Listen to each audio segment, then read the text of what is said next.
Le patriarche Antoine Gizanga, chef du parti Lumombiste unifié, PALU, a été reçu lundi par le président congolais Joseph Kabila à Kinshasa. Si rien n'a filtré de l'entretien entre les deux hommes, une photo de la rencontre permet d'en comprendre les enjeux. Aucun communiqué officiel n'a sanctionné la rencontre.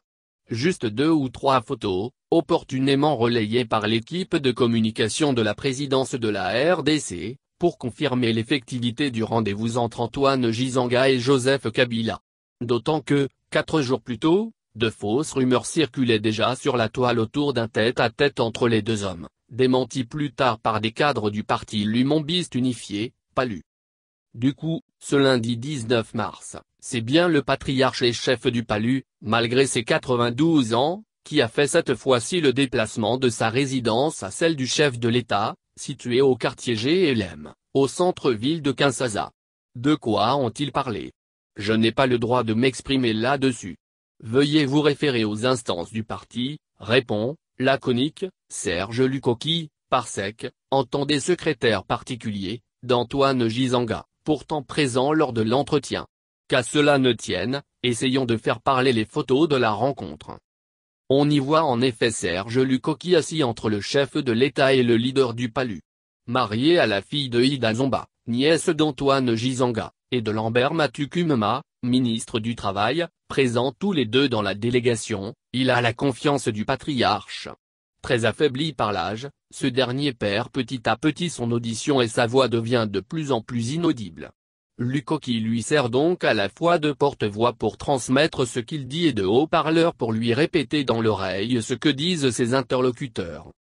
Mais pas sûr que le vieil homme ait encore tout son esprit, souffle un visiteur régulier de la famille.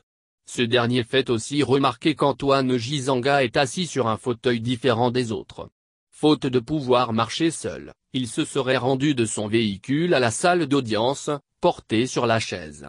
En août dernier déjà, c'est la Commission électorale nationale indépendante, CENI, qui avait emmené ses matériels à la résidence d'Antoine Gizanga afin qu'il soit inscrit sur le nouveau fichier électoral. Kabila, Gizanga, ce que dit la photo. Sur une autre photo, on peut clairement apercevoir Ida Zomba qui se tient à droite d'Antoine Gizanga, voir ci-dessous. Après le divorce retentissant début 2016 entre le vieil homme et son épouse, c'est elle, la nièce, qui pallie le vide laissé, poursuit notre source. À l'en croire, avec l'aide de sa fille, Ida Zomba assiste son oncle et en prend soin au quotidien. À chaque instant. Ils ont emmené et exhibé le vieux à Kabila comme un trophée. Ont également assisté à l'entretien et identifiable sur la même photo Wolfki Mazak, fraîchement nommé secrétaire permanent du PALU en remplacement de Luigi Gizanga, fils d'Antoine Gizanga, et Martin Kabouel-Lulu, cadre du parti et indéboulonnable ministre des Mines. C'est en fait le tableau complet de ceux qui se sont opposés à la tentative du rapprochement de ces derniers jours entre leurs formations politiques et des partis d'opposition. Ce sont eux en effet qui viennent de remporter la bataille interne du positionnement politique du PALU. Et ils sont venus en rassurer le président de la République. Dans leur gibecière, ils ont emmené et exhibé le vieux, Gizanga, à Kabila comme un trophée, se désole un cadre du PALU. Luigi Gizanga et l'ancien Premier ministre Adolphe Musito, qui ont proclamé la fin de l'alliance avec la famille politique de Kabila, ont été révoqués, le 15 mars, des instances du parti. Ces désormais ex-responsables du PALU considèrent en effet que l'accord qui liait leur parti et le camp présidentiel en 2006 et en 2011 avait pris fin depuis 2016, date de la fin théorique du second mandat constitutionnel de Kabila.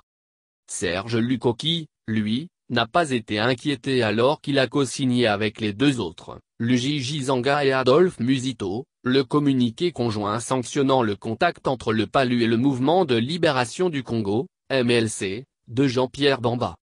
Aujourd'hui, Gizanga fit son caisse.